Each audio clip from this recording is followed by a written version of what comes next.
existing system.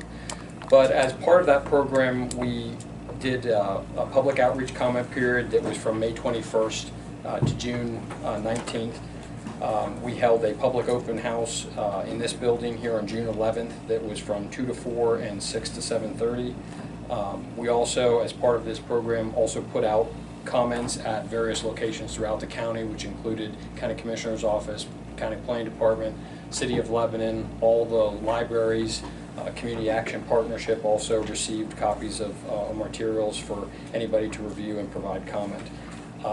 We didn't receive any comments during our public outreach sessions. Both Julie, Song, and myself, Jamie, were all at one of the outreach sessions. We did receive 2 comments. One was with regard to our self-cert from Lebanon Valley Bike Coalition with some additional encouragement about establishment of a bike ped subcommittee and to look at some other projects such as a bike ped master plan. We also had one inquiry from a Mr. Sebastian Valverde, who comes into our building quite a bit, and had asked about some information on 2 of our projects, the US 422 resurfacing and the Isabel Drive road upgrade. But that was just an overview of what we've done for our open house and how we've had these documents out for review and why we're here today to bring in some of our final items that we need your review and approval on. So, thank you. Thank you, John. Did anyone? For MPOs of our size, one of the things we do is we go through a self-cert that looks at our compliance with various regulatory requirements we do as part of our program. This was shared with the MPO Technical Committee to have them review the comments and the feedback on our self-cert verification that we have. I don't know if anybody would have any questions. I mean, looking at it, it's looking at how our representation is made up as a board. When you look at the area in terms of our long-range plan, our process that we go through, our tips, and our programs being evaluated for air quality. Do we have the representation of various stakeholders like Terry as a transit provider, and then various other regulations that relate to our process. So I know for the members who have gone through this a couple times, typically we share those and go over them with you. If there are specific questions that you would have, we'd be happy to try to answer them. I think for many of us, this process is always something that we try to make sure that we're adhering to all those requirements. But as you know, our program is pretty straightforward maintenance. So there's not a lot of changes that you have to projects where, aside from maybe the TAP applications and some of our trail projects and things that are locally led, a lot of these projects are maintenance type activities. So, but if anybody would have any questions, I'd be happy to try to answer them. Projects, I guess everything is run and evaluated to look at our overall impact, not only to those communities, but also when you look at improvements throughout the county that could relate to an intersection improvement or a bridge replacement that may take a bridge from a single lane to a 2-lane, other upgrades that encourage transit or multimodal upgrades.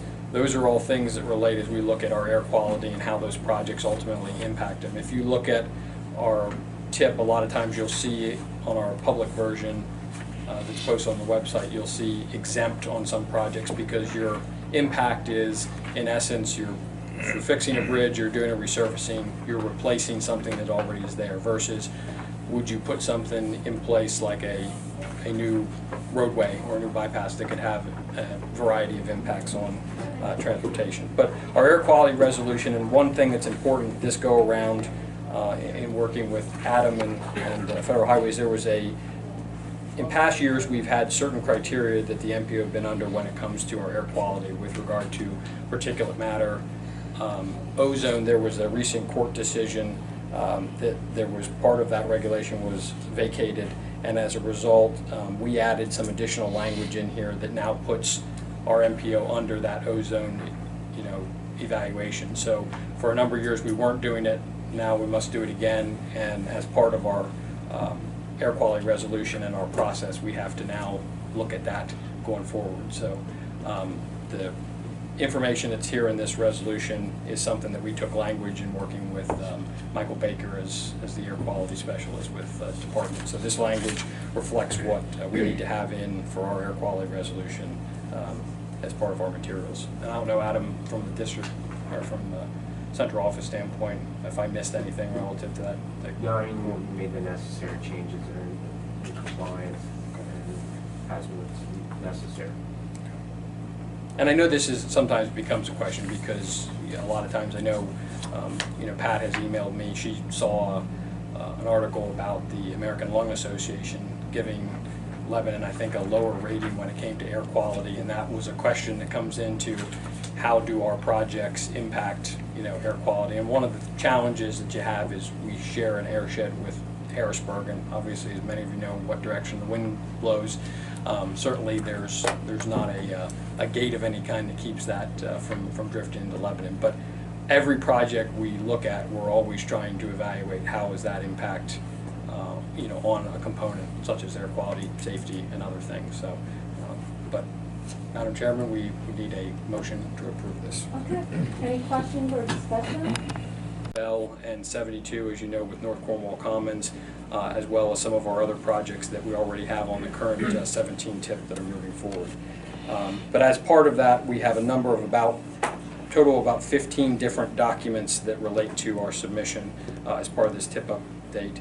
I certainly did not want to run through them all with you. A lot of the materials that are provided to us are provided as part of a tip submission appendix that we get with guidance on all those materials and what we need to include. What we're asking for you today is for approval for submission of the 2019 Highway and Bridge Public Transportation Tip and its corresponding support materials. If there be any questions, happy to answer. Anyone have any questions for John or any discussion on the matter?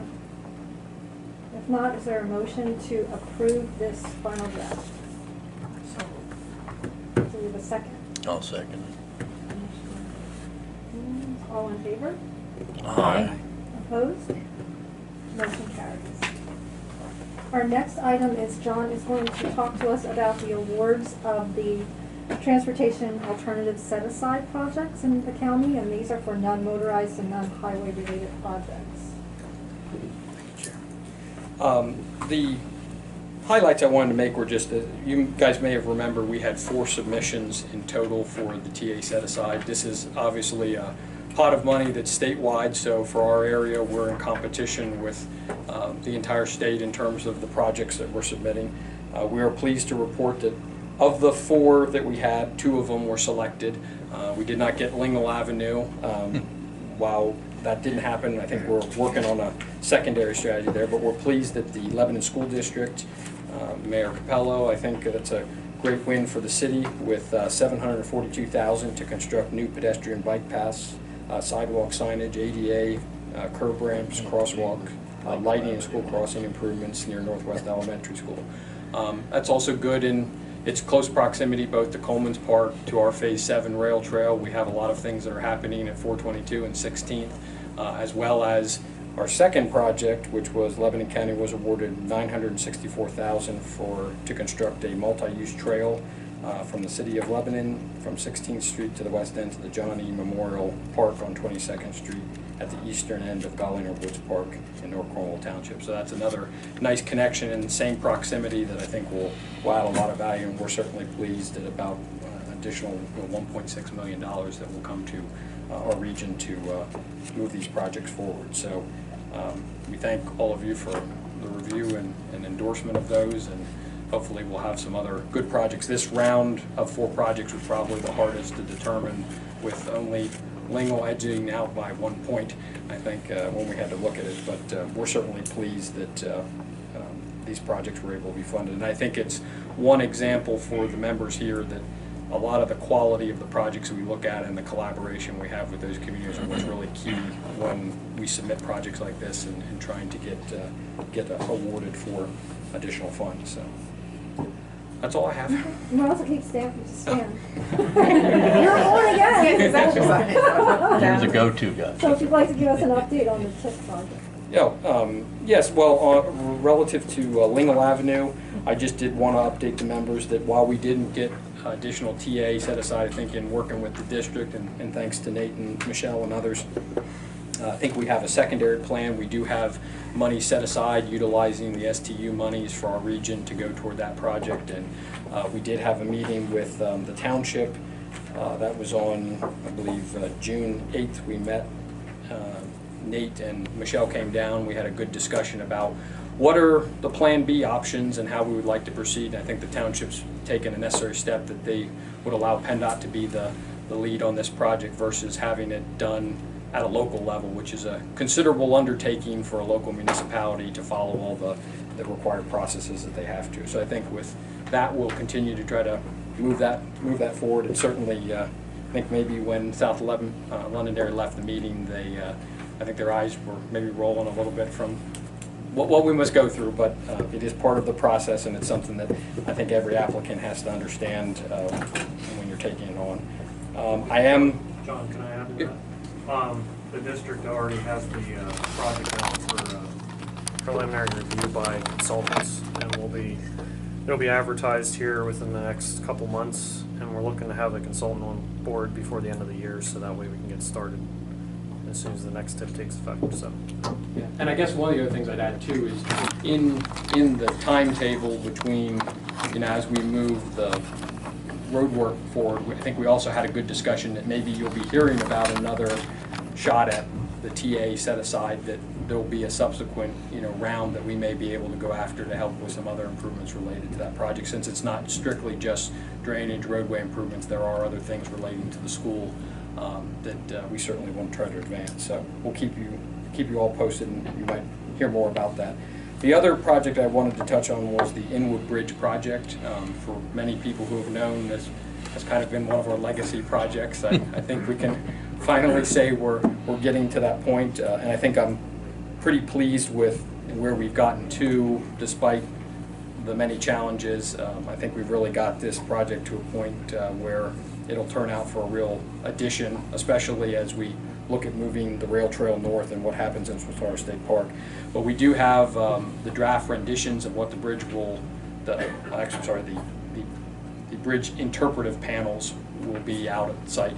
We met with John Bachman and Jeremy Ehrman from the district to go over those, and I think we only had some minor little changes, but they will go out at the Pocket Park, and they will be located on the west side of the bridge to tell people about the history of that unique structure, and also be at the Pocket Park where people can view it, go through it, and learn a little bit more about it. And I think as a result of the Pocket Park, the steps the county took, the municipalities being supportive of it, and ultimately getting a new bridge in place that I think will serve as a dedicated route should we have any kind of flooding. I think there's some other added benefits to that project.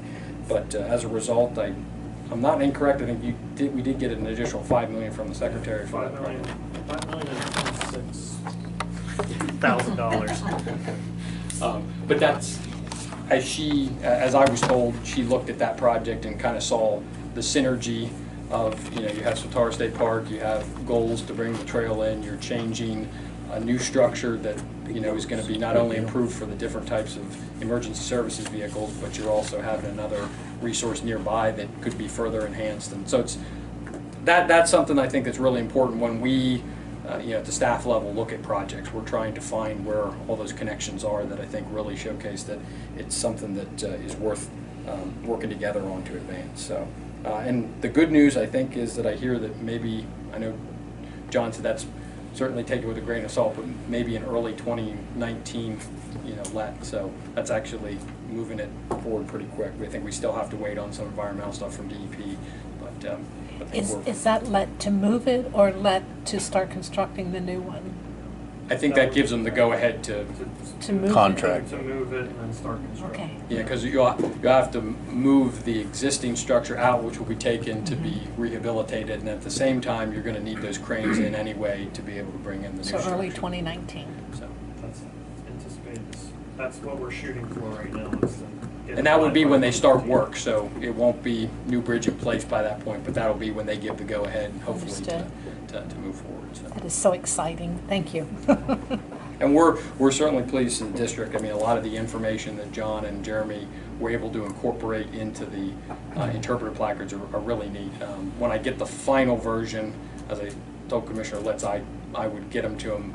I think I'd be happy to send them out to the members if you'd like to look at it. It tells a little bit about the bridge itself. It tells about a lot of the history out there that many people do not know about.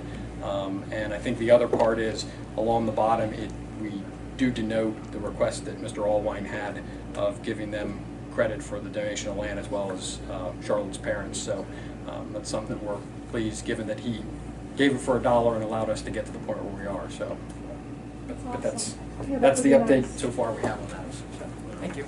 Okay, thank you, John.